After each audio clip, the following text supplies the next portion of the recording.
আবার হাজির হয়ে গেলাম নতুন একটা ভিডিও নিয়ে। তো আজকের ভিডিওতে মেন যেটা থাকবে সেটা হচ্ছে সৌদি ক্যাপসা।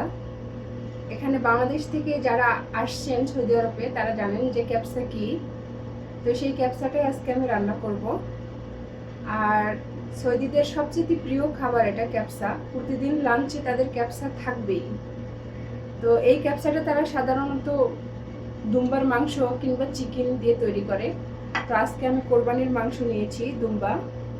এই ক্যাপসা রান্না করার জন্য মাংসটা সাধারণত অনেক বড় বড় হয়, কিন্তু আমার এটা কোরবানির মাংস ছোট ছোট পিস করা আছে, সমস্যা নেই, এটা দিয়েও রান্না করা যায়। তো এই রান্নাটার মেইন যেটা সেটা হচ্ছে যে টমেটো কুচি এবং টমেটো পেস্ট। এই পেস্টটা আপনার বাসায়ও তৈরি করে নিতে পারেন। আর আরেকটা টিপস আছে, সেটা হচ্ছে যে এখানে আমি বাসমতি চাল নিয়েছি। এই চালটা আপনাকে কম করে হলো 30 থেকে 40 মিনিট ভিজিয়ে রাখতে হবে। তো আগে আমি সর্বপ্রথম এই চালটাকে ভালো করে ধুয়ে ভিজিয়ে রাখবো। আর এই রান্নাটা কমপ্লিট করার জন্য যে মশলাগুলো নিয়েছি আমি সেগুলো বলে দিচ্ছি। এখানে নিয়েছি আদা রসুন পেস্ট, জিরা বাটা, দারুচিনি, সাদা এলাচ, কালো এলাচ, তেজপাতা, ধনে গুঁড়ো, মরিচ গুঁড়ো। এখানে নিয়েছি আমি গরম মশলার গুঁড়ো। আর এই যে এখানে নিয়েছি আমি পেঁয়াজ, মরিচ ফালি করে নিয়েছি, আর কয়েক টুকরো রসুন নিয়েছি। তো চলেন রান্নাটা কমপ্লিট করি। তো বিসমিল্লাহ করে আমি চুলায় পাতিল বসিয়ে দিয়েছি। পাতিলে আমি সরিষার তেল দিয়ে নিলাম। এখন যে আস্ত মশলাগুলো আমি নিয়েছিলাম সেই আস্ত মশলাগুলো আমি এখন তেলের ভিতর দিয়ে দিলাম। এই আস্ত মশলাগুলো আমি একটু নাড়াচাড়া করে ভেজে নিব। ভেজে নিয়ে এখানে আমি পেঁয়াজ অ্যাড করে দিয়ে দিব, মরিচ, তারপরে রসুন, এগুলো সব আমি দিয়ে এখানে এখন আমি নাড়াচাড়া করতেই থাকবো যতক্ষণ পর্যন্ত এটার কালার না চেঞ্জ হয়। তো এই তো হালকা বাদামি কালার হয়ে আসছে। এখন আমি আদা রসুনের পেস্ট, জিরা বাটা দিয়ে এটা একটু নাড়াচাড়া করে নিয়ে এখানে আমি পানি দিয়ে দিব। তো এটা সিদ্ধ হতেই থাক। এদিকে আমি খাসির মাংসটা একটু প্রসেস করে নিব। খাসি না, দুম্বা। তো দুম্বার মাংস একটু গন্ধ থাকে, এজন্য আমি লেবু চিপে দিয়ে মাংসটাকে 10 মিনিট এভাবে মাখিয়ে রেখে দিব। 10 মিনিট পরে এই মাংসটা ধুয়ে নিব। এদিকে আমার পেঁয়াজটা কষানো হয়ে গিয়েছে। এখন আমি টমেটো কুচি দিয়ে নিলাম। টমেটোটা আমি 2 মিনিট এভাবে কষিয়ে নিব। কষিয়ে নিয়ে এখানে আমি গুঁড়ো মশলাগুলো যে নিয়েছি এগুলো আমি এখানে দিয়ে নিলাম। এখানে হলুদ ছাড়া আমি সবই দিলাম, শুধু হলুদটা আমি দিব না। তো এই তো আমি মশলাগুলো সব কষাচ্ছি, মশলা থেকে তেল ছেড়ে দিয়েছে। এখন আমি এই যে মাংসগুলো অ্যাড করে দিব।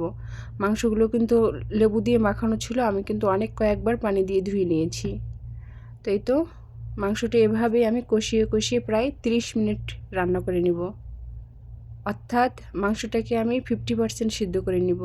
এভাবে আমি ঢেকে ঢেকে মাংসটাকে কষিয়ে নিব। তো এই তো আমি কিছুক্ষণ ঢাকতেছি, আবার কিছুক্ষণ ঢাকনা খুলে কষাচ্ছি। এভাবে কষাতে মাংসর কালার দেখেন চেঞ্জ হয়ে গেছে।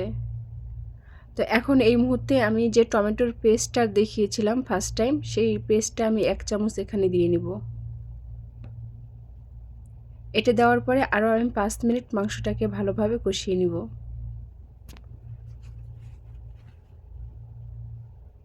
তো এই তো মাংস কষানো আমার শেষ, মাংস থেকে তেল ছেড়ে দিয়েছে। এখন আমি এখানে গরম পানি অ্যাড করে দিব। এখানে আমি একটু বেশি করে পানি দিব, কারণ আমার পুরোপুরি মাংসটা সিদ্ধ হয়ে যাবে, প্লাস আমার অবশিষ্ট যে পানিটা বাঁচবে সেই পানিতেই আমি চালটা রান্না করে নিব। তো এই তো মাংসটা আমি ঢাকিয়ে প্রায় 10 মিনিটের মতো সিদ্ধ করে নিয়েছি। মাংসটা আমার পুরোপুরি সিদ্ধ হয়ে গেছে। এখন আমি মাংসটা একটা প্লেটে তুলে নেব। যেহেতু চুলাটা আমার ওভেন সিস্টেম নয়, আমার এভরিথিং কুক করার জন্য ওভেন আছে, সেই ওভেনেই আমি এই যে মাংসের প্লেটটা পুরোটাই ঢুকিয়ে দিব এবং মাংসটাকে আমি হালকা গ্রিল করে নিব। তো এই তো এই মাংসটাকে আমি ওভেনে দিয়ে এসে যে পানিটা অবশিষ্ট আছে এই পানিটা এখন আমি ছেঁকে নিব। এখানে অনেক মশলা আছে আস্ত, এগুলো আমি ছেঁকে ফেলে দিব। এই যে এখানে সব এগুলো আমি ছেঁকে ফেলিয়ে দিলাম। দেওয়ার পরে এই যে পানিটা আমার বলক এসে গেছে। এখন এই পানিতে আমি আমার ভিজিয়ে রাখা চালটা দিয়ে দিলাম। এখন একটু নাড়াচাড়া করে এই চালটাকে আমি 10 মিনিট হাই হিটে রান্না করে নিব। 10 মিনিট পরে আবার ফিরে আসলাম। এই যে দেখেন পানিটা কমে গিয়েছে। আর এদিকে ওভেনে যে আমি মাংসটা দিয়ে আসছি সেই মাংসটাও নিয়ে এসেছি। এই যে দেখেন মাংসটা কিন্তু আমি হালকা লাল করে নিয়েছি। এখন এই মাংসটা আমি চাউলের উপরে দিয়ে 10 মিনিট এটাকে আমি দমে দিয়ে দিব। তো আজকের রান্নাটা আমার প্রায় শেষের দিকে। আপনারা যারা বাংলাদেশে আছেন আপুরা, আপনারা যদি চান সৌদি আরবের ক্যাপসা বাসায় রান্না করে খেতে পারবেন। ইনশাআল্লাহ ক্যাপসাটা অনেক স্বাদ হয়েছিল। তো ক্যাপসা রান্না আমার অলরেডি কমপ্লিট। এখন এই ক্যাপসার সঙ্গে যে সালাডটা যায় সেটা আমি করে নিব। এখানে আমি শসা কুচি করে নিয়েছি, তারপরে এখানে আছে সামান্য ভাজা জিরের গুঁড়ো, এখানে আছে পিঙ্ক সল্ট, আর